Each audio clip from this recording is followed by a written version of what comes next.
ओम शांति। आज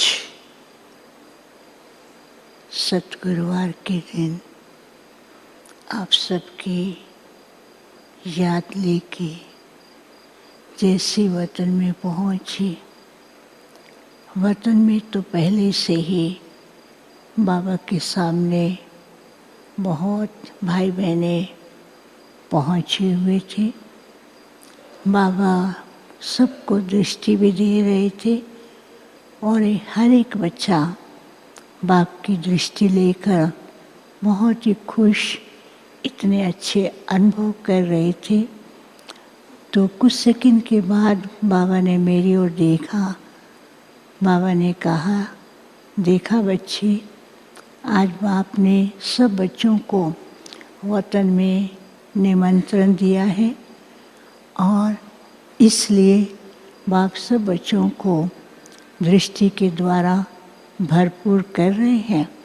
जैसे बाबा दृष्टि दे रहे थे तो बाबा की दृष्टि से हर एक के पास एक क्रिस्टल टाइप की लाइट पहुंचती थी और उस लाइट के ऊपर लिखा हुआ था, एक तरफ विदेही स्थिति और दूसरी तरफ लिखा था निरसंकल्प अवस्था और तीसरी तरफ लिखा हुआ था साक्षी स्थिति। तो ये लिखा हुआ था। तो बाबा ने कहा, आज के दिन वरदानी दिन, हर एक बच्चा बाप से मीठी मीठी रूहान करता है। तो बाबा मुस्कुराने लगे। बाबा ने कहा, कई बच्चे थे बाप से उलहने बातें कर रहे थे, उलहने भरी बातें कर रहे थे। कई बच्चे कई प्रकार के संकल्पों को लेकर बाबा के सामने बाबा से बात कर रहे थे और कई बच्चे अलग अलग प्लान्स बाबा के सामने रख रहे थे। तो बाबा ने कहा, बाप बच्चों के पुरुषार्थ और बच्चों की रूहान को देखकर बाबा भी बहुत मुस्कुरा रहे थे। फिर कुछ सेकंड में बाबा ने सब बच्चों को बहुत प्यार से रास कराए और हर एक के पास जो वरदान पहुंचा उसको हर एक देख रहा था। तो बाबा ने कहा, बाप ने निमंत्रण दिया है, बाप तो खातिरी करेंगे ना।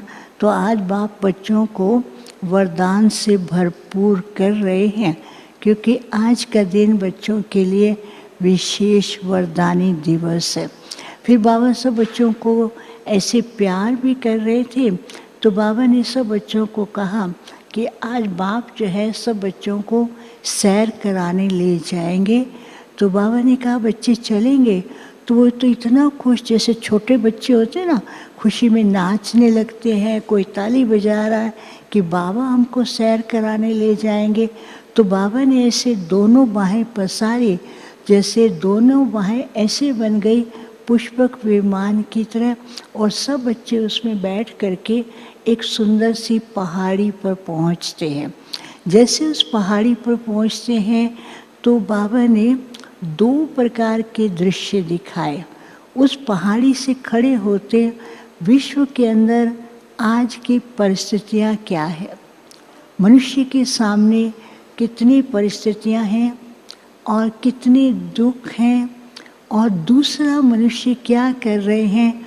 कुछ न कुछ साइंस के मीडियम से कुछ न कुछ उपलब्धियां भी हैं।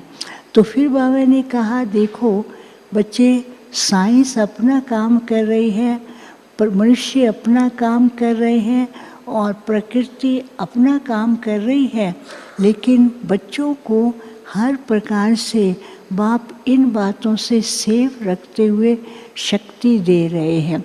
फिर बाबा ने कहा कि दुनिया में कुछ भी होता है, लेकिन बच्चों को क्या करना है, अपनी अवस्था को साक्षी और निरसंकल्प बनाना है। फिर उसके सामने, पहाड़ी के सामने एक बहुत सुंदर बगीचा था और उसमें बहुत सुंदर सुंदर फल थे। तो सबका मन होता था कि हम ये फल खाएं, हम ये खाएं। तो बाबा ने कहा, अच्छा चलो सभी बच्चे चलो। लेकिन उस स्थान पर जाने के लिए एक छोटा सा पुल था और वो पुल क्रॉस करना होता था, लेकिन वो पुल जो था वो शेक भी करता था।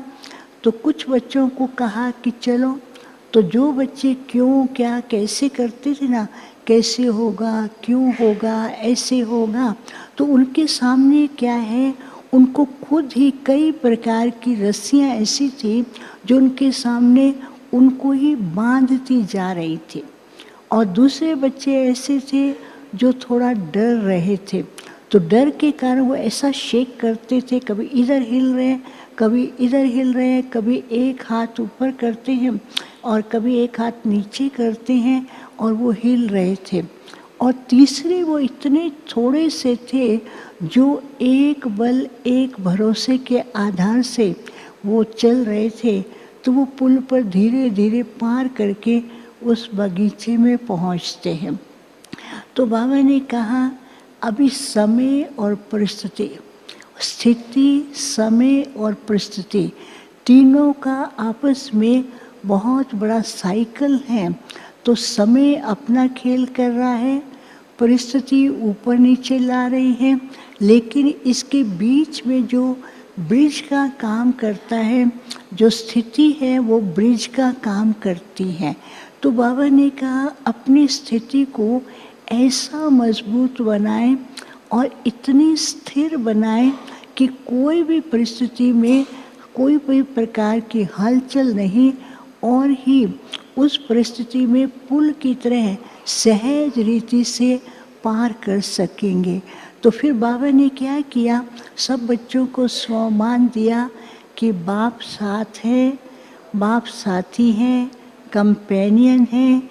अपनी स्व स्थिति में स्थित हो जाएं, तो जैसे उस स्थिति में स्थित हुए वो उस पुल को पार करके जाते हैं, और उस बगीचे के अंदर कई प्रकार के फल, फूल और प्रकृति भी उनका स्वागत करती है, और चारों तरफ पंछी हैं वो भी ऐसे स्वागत करते हैं।